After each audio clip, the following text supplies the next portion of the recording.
Rachel, আজকে কলেজে একটা মেয়ে ভর্তি হয়েছে, দেখতে একদম পরীর মতো। তুই একবার দেখলে পাগল হয়ে যাবি।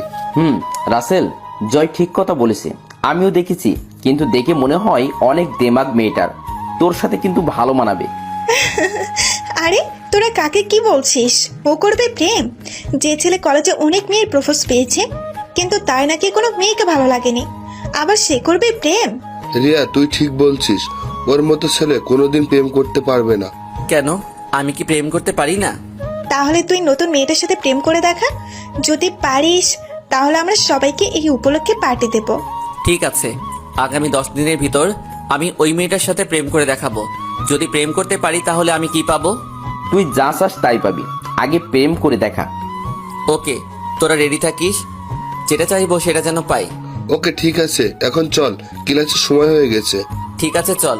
তারপর আমরা সবাই ক্লাসে চলে গেলাম। আমি আর রাফি একসাথে বসলাম। কিছুক্ষণ পর স্যার ক্লাসে ঢুকলো, সাথে একটা মেয়েকে নিয়ে। তখন স্যার বলল, তোমরা সবাই কেমন আছো? জি স্যার, ভালো। আপনি কেমন আছেন? আমিও আল্লাহর রহমতে ভালো আছি। তোমাদের সাথে পরিচয় করিয়ে দিই, এই হলো রাইসা, আজ নতুন ভর্তি হয়েছে। তোমরা সবাই তার সাথে বন্ধুর মতো আচরণ করবে। জি স্যার। যা মামুনি, ছিটে গিয়ে বসো। জি স্যার। তারপর রাইসা এসে একটা মেয়ের সাথে বসলো। এবার আমি রাইসার দিকে ভালো করে তাকালাম, দেখতে একদম পরীর মতো। বন্ধুরা ঠিকই বলেছে, রাইসা হাসলে তার গালে টোল পড়ে। আমি এক নজরে রাইসার দিকে তাকিয়ে রইলাম।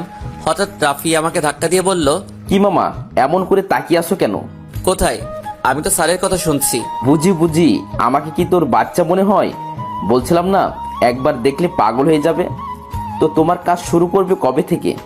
কাল থেকে আমার মিশন শুরু। আমি 10 দিনের মধ্যে আমার প্রেমের জালে ফাঁসাবো। ওকে মামা, কাজে লেগে পড়ো। তারপর সব ক্লাস শেষ করে বাহির এসে দেখি রাইসা একটা গাড়িতে উঠে চলে গেল। আমি আর দাঁড়িয়ে না থেকে বন্ধুদের থেকে বিদায় নিয়ে একটা রিক্সা করে বাসায় যেতে লাগলাম। অনেক কথা বলে ফেলেছি, এখনো তো আমার পরিচয়টা দেওয়া হয়নি। আপনারা সবাই আমাকে চিনেন, তারপরে বলি, আমি রাসেল, এবার ইন্টার দ্বিতীয়তে পড়ি। আমার বাসা ঢাকায়। আমাদের পরিবারের জনসংখ্যা 3 জন, আমি, আম্মু আর আব্বু। আমাকে নিয়ে আব্বু আম্মুর অনেক স্বপ্ন। আমার বাবা বাংলাদেশের টপ বিজনেসম্যানদের একজন। অনেকে হয়তো ভাবছেন একজন বিজনেসম্যানের ছেলে হয়ে রিক্সা করে কেন বাসায় যাই। আসলে আমি বাবার ক্ষমতায় চলি না, আমি আমার মতো করে চলি। এতে আমার আব্বু আম্মু কিছু বলে না। তো যাই হোক, পরিচয় দিতে দিতে বাসায় চলে আসলাম। বাসায় এসে কলিং বেল চাপ দিলাম।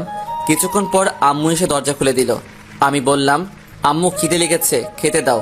যা বাবা, রুমে গিয়ে ফ্রেশ হয়ে আয়, আমি টেবিলে খাবার দিচ্ছি। ঠিক আছে আম্মু।